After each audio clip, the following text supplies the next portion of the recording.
What's going on, y'all? It's your main man, Rick the Dawn. Hey, what's going on, y'all? So I just got back from the movie theater and I checked out Infinity Pool. Yeah, so all right, just real quick, let's get this out the way. First off, this episode is brought to you by the Really Hood Podcast. All right, you can check it out at reallyhood.com or anywhere that podcasts are available. Also, this episode is brought to you by Broken Heart Shirts. You can get these really cool trucker hats and shirt stuff like that. But I watched it and I'm gonna give it a score of 7.6, just in case you're one of those people who just want to know a number and you want to leave. Okay, so there you go, 7.6. It follows this guy, this writer named James. He's on a vacation with his gorgeous wife. Oh my gosh, her name is M. I guess for Emma or Emily, I'm not sure, but this chick is extremely sexy. Oh my gosh. So anyway, off topic. So they're on this retreat, and apparently this random person comes up and is acting like a fan of his, and he's very surprised because his book sucks and he doesn't really have any fame or anything like that. And he wrote the book 6 years ago. In fact, this whole retreat is about him finding himself and trying to remove his writer's block. And this chick that kind of walks up to him also appears to be married. And she's kind of like fanning out over this guy.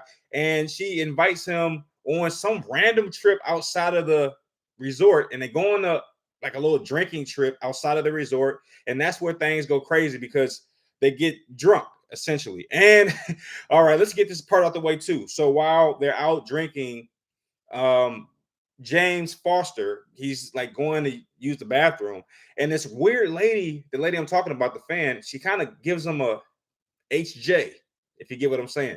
And it's so random when it happens because you realize that James is married. You realize that I forget her name, Aiden or some weird, whatever her name was. You realize that Mia Goth, all right, that's the actress or the actress's name. You realize that her character is also married, so it definitely catches you off guard. And then on their way back, you can kind of feel the shame and the guilt along with James Foster because you just saw what happened. So they're in the car, they're driving, and some farmer is crossing the street in pitch black, like there's no lights out, and this farmer just happens to be walking on the road, which I thought was silly. If you're wondering why this movie didn't get higher than a 7.6, it's because at some points in the film, it just felt kind of silly, but it wasn't so silly where I lost interest in the film. I was on the edge of my seat the entire movie, but there were certain things I was just like, yeah, but that's just common with all movies. So there's a random farmer. Can you picture this? A random farmer walking the street. There's no lights. It's pitch black. Why? You know what I mean? So anyway, James runs into this farmer and they panic, right? Mia Goth and her husband, along with M and James, they're like, what should we do? Should we call the police? And Mia Goth's character says, hey, you can't call the police out here. This is a uncivilized space. And I'm not sure what country this was based in. I have no idea. I'm sorry. But anyway, it's an uncivilized country. And if you call the police, your wife is going to get raped. And as for you, they're gonna do bad things to you as well. So they try to basically cover things up and they go back to the resort and get back into the resort. And the next day, James gets a knock at his door, and it's like, wait a minute, I'm confused. How did they find out? Like, who told who? And I think the connection was drawn back to the car that was utilized. I believe the car belonged to someone who worked at the resort, and they kind of traced it back to James and that whole little crew. So that's where the interesting stuff starts to happen because they get taken into a police station, and at this station, it is revealed to James that in this country, if you kill a man, then that man's son, should he have one, gets to kill you. And I was like, wow, that's definitely street justice. We need something like that in Detroit. We'll probably do away with all these murders out here. Like, hey, you kill somebody, they son get to kill you. That'll probably damper some of this killing out here. But anyway, that's what James is told. Him and Emma are separated, and then you hear the police officer make this weird proposition to James, stating that, or if you are rich enough, if you have enough income or enough wealth, we can create a body double for you and we'll kill the body double instead. And James is noticeably confused by this entire arrangement, but ultimately he accepts this deal. And the movie plays this really weird and cruel trick on you because you're the entire time you're trying to figure out, will he go through with it? And if he does go through with it, are they going to play him for the idiot?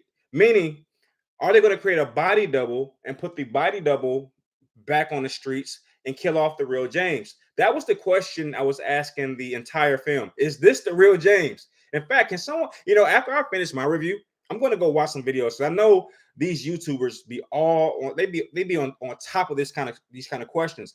And I just had no idea. I'm just a movie goer. I don't review movies for a living. Like some people just know everything about a film because they're like super horror fans. I'm a movie fan.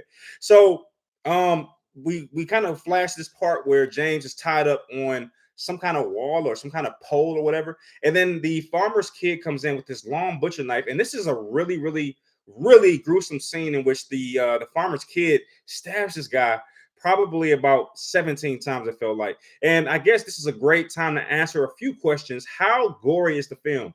I would argue that the film is probably like a 9 out of 10 in gore. A lot of times it felt unnecessary. Some movies, they're so gory, they make you want to puke almost. And, I'm not really a gassy type of I don't puke often, but the point is, it's just like why? It's just too much, and it definitely crossed the line of reality. Like it was like that. It's like those films you've seen. I know you've seen one. Those films that has so much blood, it just breaks the realms of reality, and it's like, ugh, you know what I'm saying? That's what it felt like. I don't know if you ever seen The Shining, when the hallway fills up with blood. It's like, why? It's just too much. That's too much blood. Well, why are we doing this? Anyway, the farmer stabs James, the clone, and the entire time you're asking yourself, is that the real James? Is that some type of clone? We don't know. But then again, I think I do know. I have a theory on this. When the clone James is on the pole, he's screaming for M. He's like, M, help, help, help. Because the police officer explained to James that the clone will have your memories, they'll think they're real, etc., etc. But there was a lot of confusion here. And bear with me here, okay? The confusing part was the clone is on the pole tied up and his eyes work. And the real James is just around it, like he's just atop a few stairs looking at the entire situation. So if the clone James realizes that he can see himself, why doesn't he say anything like, hey, what are you doing here? Why is it two of me? He doesn't say things like that. And my theory is the first James, or all the James that died, are actually clones, because when the clone is on the pole and about to get stabbed by the kid, he doesn't say, hey, M, it's the real me. They lied. He doesn't say anything like that. So for me, it's pretty obvious that that's the clone, because he doesn't seem to have any idea that, this is taking place. It's almost like he can't see the people that are standing, his real self sitting right there with his wife. So he's only calling for M in that particular situation. Then he gets stabbed like 17 times. And then the next thing you know, the story progresses, and this is where it gets kind of convoluted and a little weird, because James makes it out of this ordeal, and you're thinking to yourself, where does the film go from here? Okay, he committed a crime, and they kill, the clone is killed. They should be ready to go home. So he gets back into the hotel or the resort, and he can't find his passport. And that was strange to me. I felt like that was very convenient. He couldn't find his passport. We later find out it was under a sink. And it's like, hey, man, you didn't know that was there? Like, it's kind of like, that's your passport. Who loses the passport? And that was the one thing that constantly made me wonder if that James was a clone. But again, it didn't make sense. If that James was a clone, then why did the real James in this scenario not say M? They got the wrong person. They're tricking you. He was able to talk. Now, if they had like a bandage over his mouth or a sock in his mouth, and you're like, ooh, then I would believe that, hey, that's the real James that just killed. But the real James didn't die. I think it's pretty evident. But he didn't know where his passport was, and I thought that was pretty convenient. So anyway, the Mia Goth chick, she's constantly flirting with James, and somehow these two, I should say James and his wife, get separated, because by this point, James's wife is like weirded out by this entire situation, and she's ready to go back to the States, I think LA. All right. But James somehow gets separated. He's like going on this walk, and he's like trying to gather himself. And Mia Goth, the Mia Goth chick, kind of finds him again and say, hey, we got a proposition for you. And she invites James to this group of people who we finally get introduced to. They're all pretty strange. If the Illuminati made this film, or some kind of satanic organization made this film. They're trying to give you a little clue as to how they actually operate, and that's what I mean when I say. I didn't even say it yet. I'll say it now. The film had hints of, occultism. What's the word? You know the word I'm looking for. A cult. What did they call it? I forget the name. But anyway, you got a sense of that. Like, we know a lot of these films are made by these uber rich movie production companies, and they're deep into some stuff. You got a sense of that. When you saw the little group of people, they're just really hysterical. They all seem to be high off of some kind of drug or cocaine or stuff like that. But anyway, they come up with this crazy idea to go and exact revenge on some high-ranking official. And they get there, and all chaos breaks loose.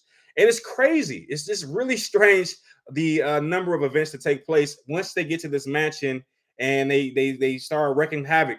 A lot of nudity, or I will say a lot of nudity. In terms of nudity on a scale from 1 to 10, if you're wondering, it's probably like a 9.5. It's a lot of nudity, a lot of sex in this film. It's done in a very artsy way. It's not necessarily nudity for nudity's sake, or is it?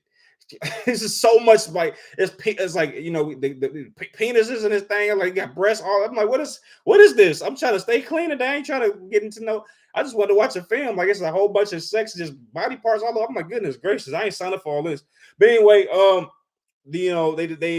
then they bring in another clone of James. So you see the first clone of James get killed off, and then they bring in another clone of James, and they pull off a mask, because the entire time we're kind of thinking that the person under the mask is actually an officer, a high-ranking officer. But it turns out it's James the entire time. And I guess they were playing a prank on James. Like, hey, we got another clone done of you.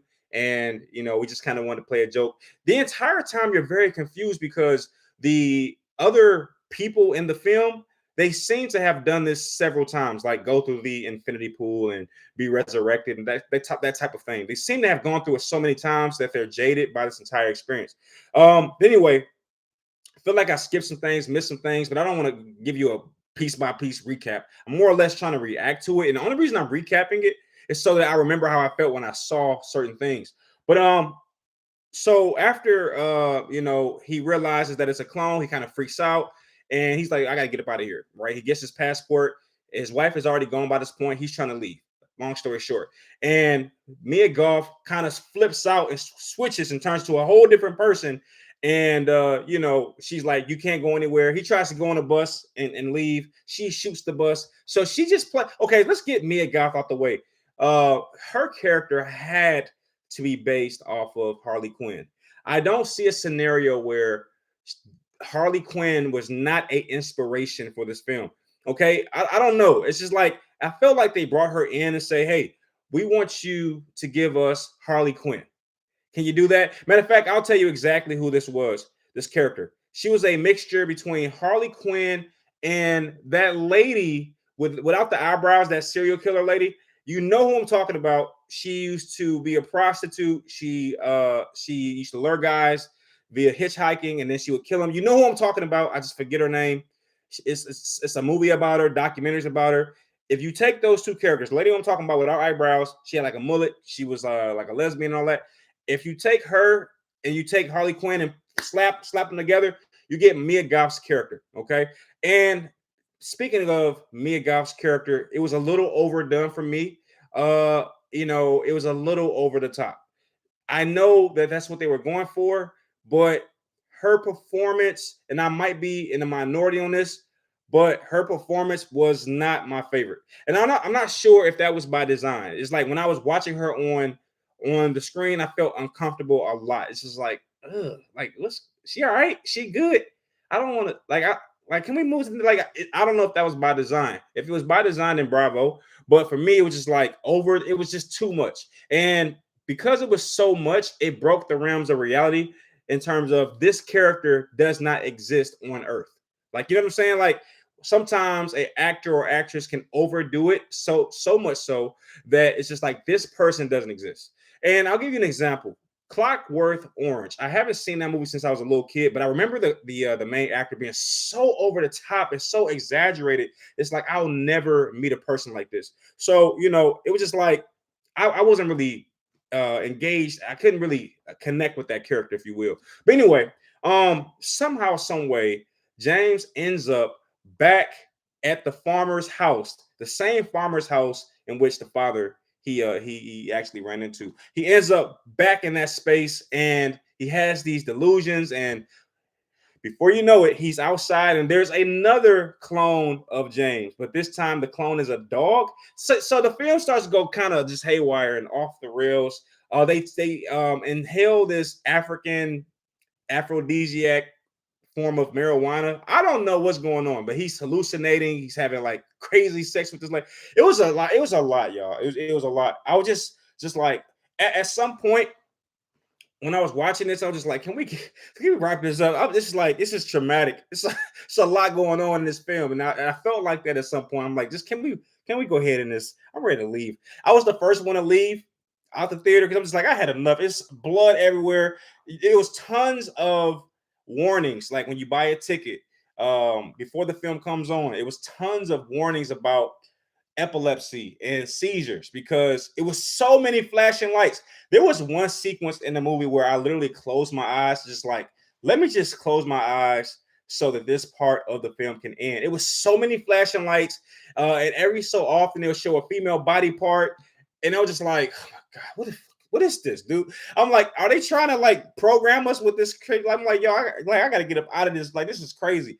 And the music was like just like a heartbeat. I'm like, what they trying to kill people? They're gonna end up having people going to epileptic seizures in that film, and they're gonna go to the hospital. They're gonna be like, what happened to you? They're gonna say it was pulsing lights hit me in my eyes, and it was female body parts and female genitalia while the lights was flashing. They're gonna be like, what happened to you? Like, what you was doing? So the thing is, I'm like, I was ready to go. But one thing that also made me not happy about the film is how they ended the film. I hate films that don't I hate films that don't have courage. Like I felt like they just ran out of ideas and they just stopped the film, and they tried to use the stereotypical horror movie cliffhanger, like, well, you never know what happened. Like, no, tell us what happened. You showed us all this crazy stuff. You're not gonna tell us what happened.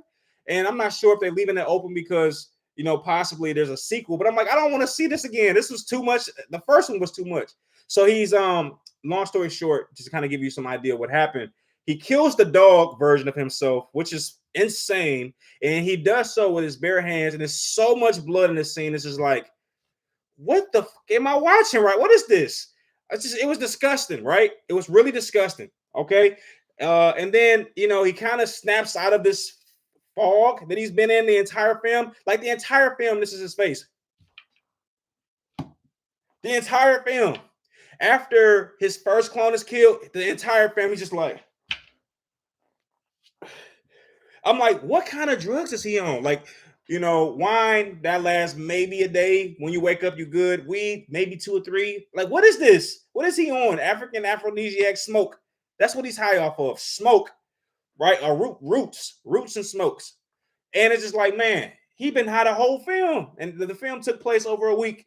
And I'm just like, wake up, man, because I'm tired. I just want to, So anyway, what happens is he kind of wakes up out of that slightly, and he's ready to go home. And they kind of reveal after he kills the dog that this is kind of like some joke that they do this all the time or something like that. I don't know. It's craziness. And they're all on the bus on their way back to the airport to go home. Right. So I don't know if you can gather what I'm saying by what I'm saying, but the same lady who was shooting at him, the same lady who had sex with him, the same lady who kind of got him in all this mess, Mia Goth's character, her husband, the other people that was introduced to James somewhere in the middle of the film, they're all on a bus together, and they're all out of character, meaning they're all out of the crazy character stuff that they were doing the whole film. Like Mia Goth, the entire film, she was acting like Harley Quinn the entire film, but on that last trip back to I guess where they live, she was normal, and it was just like. And then the only person on this bus, it was about There's about 7 people on this bus, including James.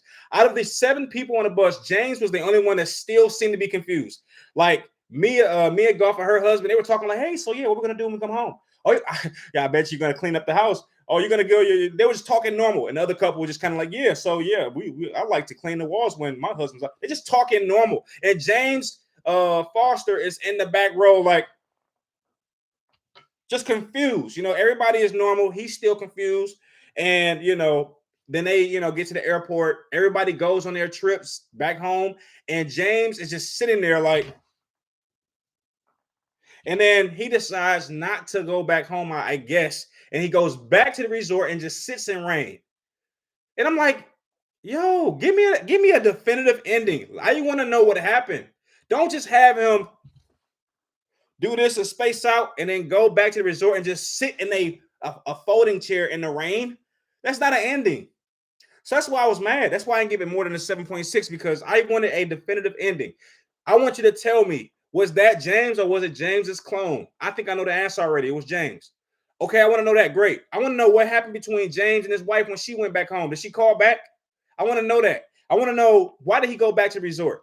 What's going to happen after he go back to the resort? So I thought the film copped out. I thought they took the easy route out, which is, let's leave a little cliffhanger. He's going to go back to the resort and just sit in the rain, and we're going to let the viewer figure out and make up their own ending. I don't want to make up my own ending. I paid for a ticket so that you can tell me what the ending is.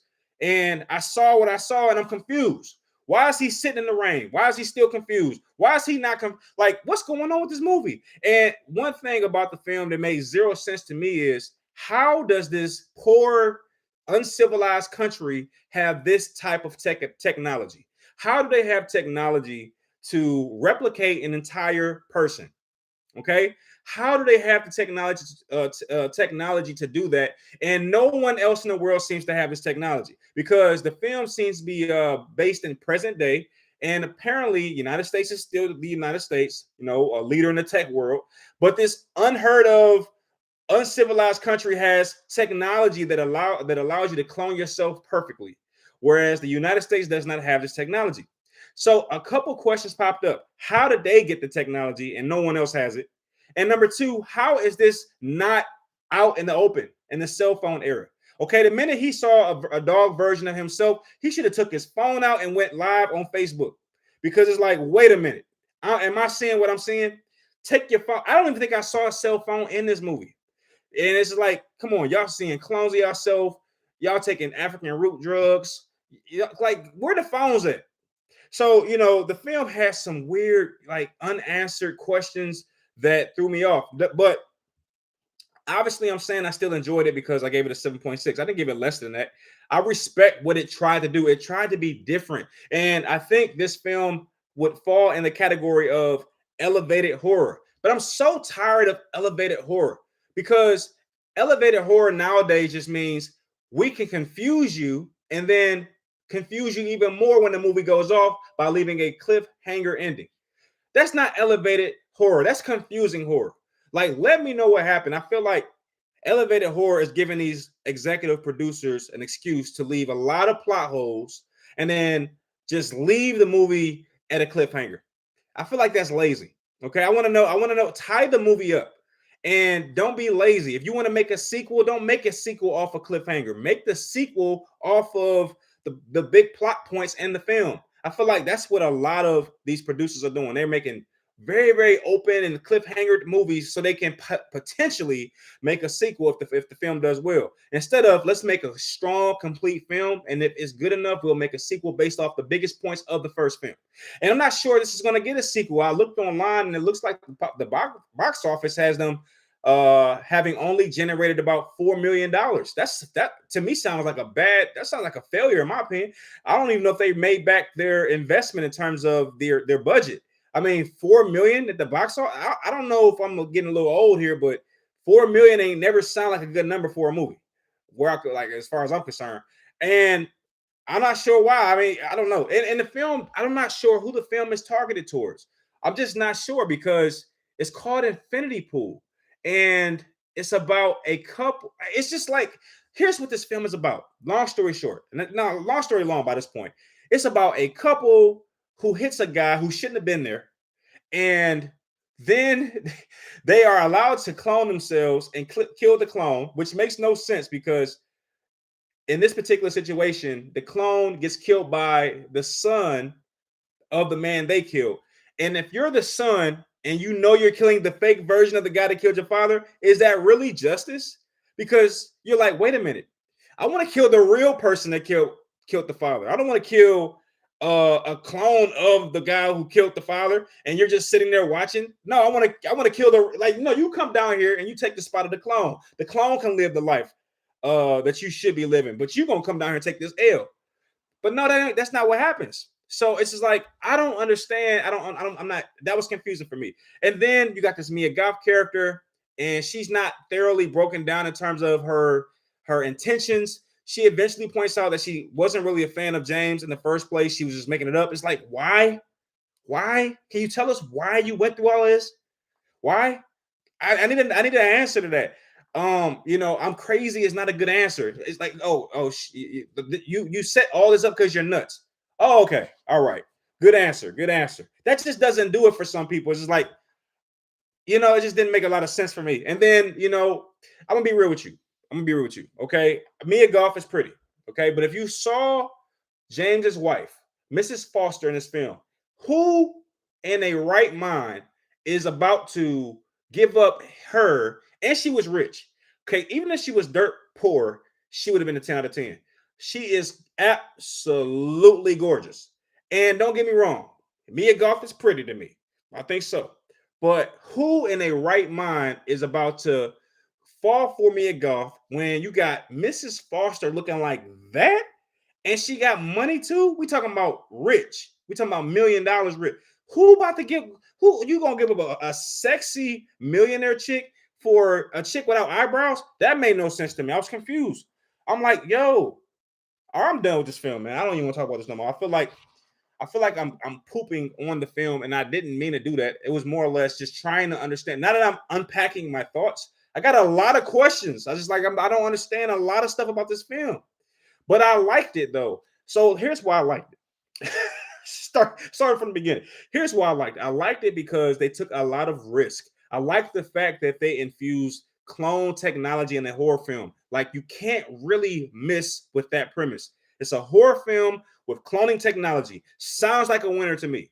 So I liked it on that aspect. I wasn't a big fan of a lot of the loopiness in terms of the characters acting like, it's like, you good? Why are you acting like that? Like, just like with the gun off, drinking wine. Like, it's like the whole movie, the main characters of this film was either drunk or high, or off of some type of substance. The entire film, like the most important film, James, Mia Goth, they were always intoxicated. I'm just like, you know what I'm saying? It's just like, it felt like, I'm gonna tell you exactly what it felt like being a viewer of this film. It felt like I was you ever been on a bus with some annoying people and you like the only one that's like normal, but everybody else is nuts, and you're like in the back seat, like, I just wish they would just, what's wrong with these kids? Like, are they good? And that's what it felt like. I'm just watching this film. I'm like, I'm sober. I'm not drinking. I'm not off of African root substance. I'm just kind of like, okay. But they toe up from the flow up on the screen, and I'm just like, yo, what is y'all doing? Why are you doing this instead of that? Why are you doing that instead of this? Why, you know what I'm saying? The entire film, I felt like that. Like, why you don't? I felt like a uncle babysitting. Like, James, why are you talking to her when your wife look like this? James, why don't you know where your passport at? A farmer, why are you walking on the street in pitch black darkness? You know what I'm saying? Mia Goth, where's your eyebrows? That's what I felt like the entire film. All right, just like, I'm like, why? You know what I'm saying? And it's like, third world country, why do you got cloning technology? Why? Okay, and okay, after you have killed off and a little kid that's killing the clone, why are you not mad at him? And that's the one who did it, not the clone. I just had questions like that the entire film. You know what I'm saying? The entire film, I felt like that. Why are all these lights flashing off? You're trying to give me a seizure. Why? The entire film, I felt like that. James, why is your face always confused? The entire film, man. How long is this? I feel like this video went too long by this point. It's 30 minutes. I was not supposed to talk about this film for 30 minutes. It was supposed to be a 10-minute video, but the more I talk about it, the more irritated I get. Anyway, thank you for watching. Thank you for watching. It's crazy, dog. I can't spend.